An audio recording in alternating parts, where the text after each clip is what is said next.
Hello friends, Radhe Radhe. आपका channel Nandi style creation में आप लोगों का स्वागत है। तो ये देखिए, बच्चे 7 बजे तक स्कूल जा चुके थे, तो उन लोगों को ना मैंने ये रेडी करके और स्कूल भेज चुकी थी। उसके बाद ना मैं उन लोगों को बनाकर नाश्ता करा देती हूँ। फिर उसके बाद ना जितना भी एक्स्ट्रा बनाना रहता है ना, फिर उन लोगों को जाने के बाद ही बनाती हूँ, वरना क्या होता है ना, उन लोगों को लेट हो जाती है। उनके बस आ जाते हैं ना, तो फिर उन लोगों को टाइम से ज़्यादा हो जाता है ना, तो बस भी फिर आगे बढ़ जाते हैं, तो उन लोगों को प्रॉब्लम हो जाती है।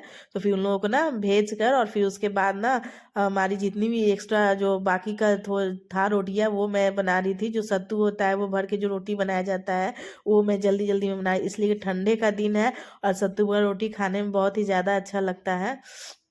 तो मैंने इस वीडियो से पहले ना मैं एक वीडियो आपको डाल के दिखाई थी कि मैं बनारस का ट्रिप जो हम लोग जा रहे थे, तो उसमें हम लोगों ने ना गंगा स्नान किया, तो उसमें थोड़ी सी मुझे सर्दी खांसी हो गई थी, तो इस वजह से ना मेरा थोड़ा सा आवाज़ डल हो जाए है।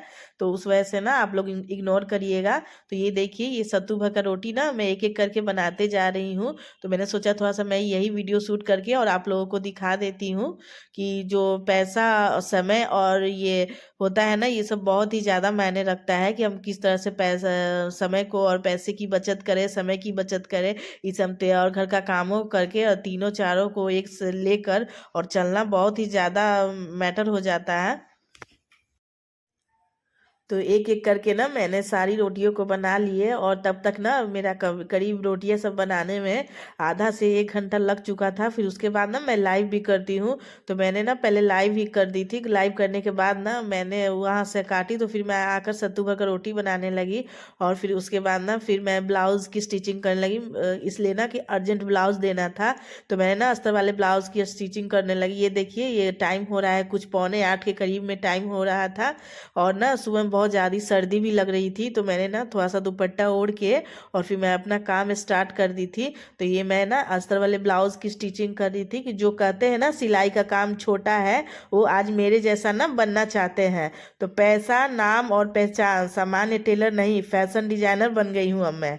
ओके, तो और फिर ये देखिए, कुछ इस तरह से ना मैंने पूरे ब्लाउज की स्टिचिंग की, इसलिए ना कि मुझे अर्जेंट में ये ब्लाउज देनी थी।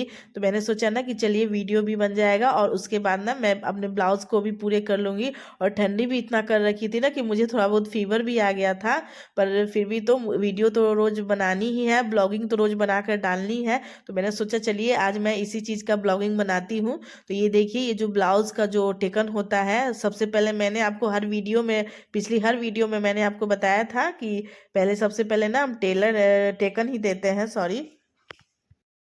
तो नमस्कार दोस्तों, कैसे हैं आप सभी। उम्मीद करती हूँ कि आप अच्छे होंगे, स्वस्थ होंगे और व्यस्त होंगे। फ्रेंड्स, मैं कई बार बोलती हूँ ना कि व्यस्त होना बहुत ही ज़रूरी है। आप किसी भी काम में व्यस्त रहे, या तो आप घर के काम है या बाहर महिलाओं को व्यस्त होना बहुत ज़रूरी है। यहाँ वहाँ बैठने से तो अच्छा है ना कि फ्रेंड्स आप व्यस्त रहें, किसी भी काम में ना व्यस्त रहे। भाई पैसा कमाए और आत्मनिर्भर बने, क्योंकि महिलाओं को ना आज के समय में यह चीज़ें की बहुत ज़्यादा आवश्यकता है। तो मैं तो सिलाई का काम करती हूँ फ्रेंड्स। तो मैं तो उसी सब्जेक्ट पर आपसे बातें कर सकती हूँ, आपको अच्छे अच्छे सजेशन दे सकती हूँ, और आपको ना गाइड कर सकती हूँ। तो फ्रेंड्स, जब मैंने सिलाई का काम शुरू किया था ना, तो ऐसे ही जब मैं अपने रिलेटिव से जाया करती थी ना, तो वह कुछ महिलाएं ऐसे बोल दिया करती थी कि हमें तो कोई ज़रूरत ही नहीं है, हमारे घर में तो सभी लोग मना करते हैं। मतलब पहले मुझे इतना ऐसा लगता था कि मैं क्या ही बताऊं, मैं कुछ बोल ही नहीं सकती थी। तो फ्रेंड्स, मैं यह सोचती हूँ कि जो काम मुझे आता है, आप सोचिए कि यह तो एक कला है, सरस्वती जी का वरदान है, तो यह हर किसी को भी नहीं आता। तो फ्रेंड्स, सरस्वती हर किसी पर भी प्रसन्न नहीं होती है। तो जो महिलाएं ऐसा बोलती है ना कि भाई हमारे घर में तो बोलते हैं कि हमें तो ज़रूरत नहीं है, बिल्कुल भी हमारे घर वाले तो मना करते हैं, तो यह काम आपके लायक भी नहीं है। आप आपके लिए ही नहीं है। यह कला आपको सरस्वती ने नहीं दी है, यह हमें दी है। तो ऐसे महिलाएं बोल देती है ना, तो फ्रेंड्स कॉन्फिडेंस को ना डाउन करती है। बट मैं अभी भी इन चीज़ों को पहले माइंड किया करती थी, लेकिन अब और भी मोटिवेट होती हूँ कि नहीं, एक दिन मैं अपने काम को ना इतना अच्छा करके दिखाऊंगी कि लोगों को भी ना लगेगा और लोग मेरी नकल करेंगे। वो जो आज पहले जो लोग बोलते थे ना, कि बोलते थे कि ऐसा नहीं का, ये काम छोटा है, तो आज वही महिलाएं मेरी नकल करती हैं और मेरे जैसा काम शुरू करती हैं। तो कहने का मतलब यह है ना कि फ्रेंड्स, कि सिलाई के काम को छोटा मत समझिए। आज के दौर में ना सिलाई का काम इतनी तेजी से उभरा है और बहुत ही अच्छे तरीके से उभरा है, मतलब आप छोटे से नॉर्मल टेलर को भी फैशन डिजाइनर का दर्जा होने लगा है। आज जो नॉर्मल सी सिलाई लोग सीखते हैं ना, तो आज लोग लाखों रुपए देकर इंस्टीट्यूट भी में सीख रहे हैं, और यही छोटे काम को ना बहुत ही बड़े स्तर पर ले जा रहे हैं, ताकि ना लोगों को मोटिवेशन और इन लोग इस काम को बहुत ही अच्छे से करें और सीखें और अपना करियर बनाए। तो मैंने ना जब शुरू किया था तो मैं फ्रेंड्स ना, तो मेरा काम बहुत छोटी शॉप थी। धीरे धीरे मेहनत करते करते आज यहाँ तक पहुंची हूँ ना, कि तो देखिए, मैं ना बीच बीच में आपको बताती भी जाती हूँ कि यह जो ब्लाउज है ना, नेट वाला ब्लाउज है, ये जो लड़कियां थी ना, इनकी साड़ी थी, एक जो ब्लाउज था ना, वो ब्लाउज इनको ना एक टेलर ने खराब कर दिया था। तो इन्होंने ना इसी कलर का मार्केट से ना नेट खरीदी, और फिर नेट खरीदने के बाद ना ये इसी कलर से ना, मतलब अस्तर लेकर और इसी कटिंग कटिंग किया, और कटिंग करने के बाद ना ये यहीं पे स्टिच भी करेंगी। तो ये ना पूछ पूछ के मेरे से कटिंग कर रही थी कि देखिए ऐसे ऐसे कटिंग होती है। तो यह बहुत ही प्यारी सी कस्टमर है, और जब मैं इनका कुछ भी ड्रेस बना देती हूँ ना, तो बहुत ही खुश हो जाती हैं। इन्हें बहुत ही फिटिंग का होता है, कोई भी ड्रेस मैं बनाती हूँ ना, तो यह इनको एकदम बॉडी में फिट आता है। और यह वाला ब्लाउज भी फ्रेंड्स इन्हीं का बन रहा था। यह वाला प्रिंसेस कट था। मैं इसका ना वीरिंग लुक भी आपको बताऊंगी। यह प्रिंस कट ब्लाउज है, तो मैंने बोला ना, ये कुछ आप भी सीख रही हैं तो कुछ कुछ आप भी हेल्प करो। तो उनको मैं कटिंग बता रही थी, उस तरह से ना वो कटिंग कर रही थी उसको, और फिर स्मार्ट लुक भी उनको चाहिए था इस ब्लाउज से। तो फ्रेंड्स, जब कोई बोलता है ना कि आप बहुत अच्छी स्टिचिंग करते हो ब्लाउज को, तो फ्रेंड्स तो बहुत अच्छा लगता है। तो मैं ना यही कहना चाहूंगी ना कि सिलाई के काम को ना छोटा मत समझिए। महिलाओं को ना आप लोग आत्मनिर्भर बनने के लिए ना मोटिवेट कीजिए, आगे बढ़ाइए। घर वाले सपोर्ट करें, परिवार वाले सपोर्ट करें, महिलाओं को आगे बढ़ाएं, जिससे कि ना उनका विकास हो और वह चार पैसे कमाएंगी, तो आप ही के लिए ना अच्छा है।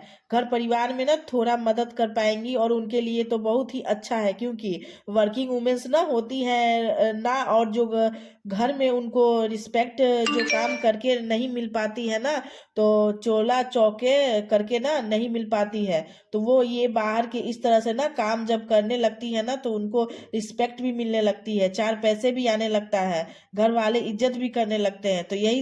तो यही सब है कि भाई काम करना तो बहुत जरूरी है। आजकल महिलाओं को ना हम बच्चों को पढ़ा रहे हैं, लिखा रहे हैं, लड़कियों को आत्मनिर्भर बना रहे हैं, कि भाई आप कहीं भी जाओ तो आप अपना गुजारा तो कर सको, कम से कम आपको किसी से पैसा मांगने की आवश्यकता तो ना हो। तो फ्रेंड्स, मेरी वीडियो आप लोगों को कैसी लगती है तो प्लीज़ आप लोग कमेंट करिएगा। जो न्यू है वो प्लीज़ मेरे चैनल को सब्सक्राइब भी करिएगा, और कमेंट करिए कि आप लोग कहाँ कहाँ से मेरी वीडियो को वॉच कर रहे हैं। इसलिए ना कि आप लोगों का एक कमेंट ना मुझे बहुत ज़्यादा मोटिवेट करता है।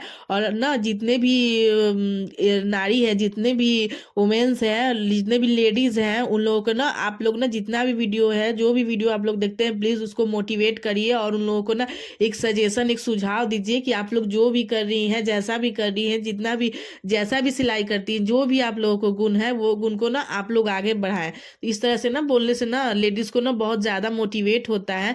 तो ये देखिए, कुछ लड़कियां जो थी सीखने वाली, वो लोग ना सीख भी रही थी, और फिर उसके बाद ना वो लोग सब अपना अपना जितना भी जो भी ब्लाउज एंड ये जो सूट है वो सब कटिंग कर रही थी। और ये जो बाजू है, सूट का बाजू था जो ये हर ग्रीन कलर में है, ये बाजू कटिंग कर रही थी। तो इन लोग ना पहले निशान लगाती हैं, मार्क लगाती हैं, और मार्क लगाने के बाद ना ये लोग पूछती हैं कि कैसा मार्क लगा है, तो फिर मैं ओके करती हूँ, तभी लोग कटिंग करती हैं, वरना ये लोग ना मार्क लगा कर ही रखती हैं। तो इस तरह से ना आप अपने समय की वैल्यू को समझे, और आप लोग ना समय को ऐसी ना गवाए। और ना एक दिन ऐसा आएगा ना कि आप लोगों को समय लेकर ही समय देना पड़ेगा, तभी जाकर ना आप लोग आगे बढ़िएगा, और बहुत ज़्यादा आगे बढ़िएगा। तो ये देखिए, कुछ इस तरह से ना इनको फिर ब्लाउज की जो टेकन वगैरह होता है वो ये पूछ रही थी कि किस तरह से टेकन लगाए। वो पूछ पूछ कर ना ये मार्क लगा रही थी, इसलिए कि ना ये पहले मार्क ही लोग लगाती हैं, तो उस तरह से ये लोग मार्क लगाए जा रही थी, और फिर पूछे जा रही थी, तो मैं बता रही थी इन लोगों को। फिर इसी में ना जितनी भी है ये लोग ना सिलाई भी सीखने वाली हैं, कुछ पार्लर की भी है, पार्लर भी सीखती हैं इसी में। तो वो लोग भी ना बैठ के सब ये सब मतलब ये करती हैं कि देखिए इस तरह से ना कटिंग वगैरह पहले हो जाती है ना, तो उसके बाद ना ये लोग पार्लर का भी काम स्टार्ट कर लेंगी। तो पहले क्लियर कटिंग हो जाने के बाद जितनी भी कटिंग करनी रहती है वो कटिंग कर लेती हैं ये लोग, फिर बैठ के अपना मशीन पे। और जितनी लड़कियां होती है सब लोग सिलाई भी करती हैं अपना। इस तरह से ना सारी लड़कियां जितनी भी है पार्लर की सब बारी बारी से, नहीं तो कभी क्या होता है ना कि मशीन के लिए भी ना ये लोग झगड़ा करने लगती हैं कि मुझे इतना देर मशीन चाहिए, इतना देर मशीन चाहिए। तो इसको भी समझाना पड़ता है। जो सिलाई सिखाना, पार्लर सिखाना इतना ना माइंड को डिस्टर्ब करता है कि कभी ना ये लोग कहीं से भी कुछ भी पूछ लेती है ना, तो उसके लिए ना माइंड को तैयार रखना पड़ता है कि कभी ये लोग ब्लाउज पूछेंगी, कभी सूट पूछेंगी, कभी बाजू को पूछेंगी, और कभी किसी कहीं से फिर सलवार लाएंगी कि हमको इस तरह से सलवार बताइए, फिर कहीं से फ्रॉक पूछेंगी। तो इन सब चीजों को ना अगर आप लोग बुटीक खोल रही हैं, चाहे खोलने के लिए सोची है ना, तो आपको इन सब चीज से भी ना माइंड को ओके रखना पड़ेगा कि, और ये डिजर्व भी करना पड़ेगा कि हाँ मुझे ना हर तरह माइंड को काम करना ही करना है। इसलिए ना कि कोई एक चीज ही नहीं पूछती है ये लोग ना, कम से कम 10 से 15 लड़कियां आती हैं और वो लोग कभी कुछ पूछती है कभी कुछ पूछती है। तो उसके लिए ना माइंड को हमेशा तैयार रखना पड़ता है हर चीज को बताने के लिए, कि इस तरह से आप लोग करिए। ये लोग कुछ गलती भी करती है ना, तो मैं बोलती हूँ कि अगर आप लोग गलती कर दे रही हैं, बताइए अगर आप लोग ऐसे करिएगा और सिलाई खोलिएगा, पार्लर खोलिएगा, तो फिर आप लोग से भी ऐसे कोई पूछेगा तो आप लोग कैसे जवाब दीजिएगा। तो इसमें ना फिर बाल जो है ना वो कटिंग लोग करने लगी। बाल का जो हेयर था वो देखिए कितना लंबा लंबा हेयर था उस पे। और फिर ये सब ना जो है एक्स्ट्रा जितना भी है ये लोग लड़की लोग ही करेंगे, स्टूडेंट है जितनी सीखने वाली बिगनर्स लोग हैं वही लोग कटिंग करती हैं, वही लोग सीखती भी हैं। तो इस तरह से करी थी। और वीडियो में आपने पीछे देखा भी होगा कि मैंने डम्मी पर भी सिखा रही थी कि किस तरह से थ्रेडिंग की जाती, किस तरह से फेशियल की जाती, ये सब मैं इसमें बताती हूँ बैठकर एक साथ में। तो ये जो पार्लर सीखती है वो लोग भी गेस करती है, गाइड करती हैं कि किस तरह से सिखा रही हैं। तो इस तरह से ना बातें करते करते ये देखिए बालों को ना अच्छे तरह से इन्होंने इक्वल कर दिया। और फिर ये पूछ पूछ कर ही करती हैं ये लोग, इसलिए कि अभी बिगनर्स है ना, अभी धीरे धीरे ये लोगों को सीखते सीखते आएगा। Thank you. तो तो फ्रेंड्स सपोर्ट करते रहिएगा, और कुछ नहीं तो प्यारे प्यारे कमेंट जरूर कीजिएगा ताकि मुझे मोटिवेशन मिलता रहे कि आप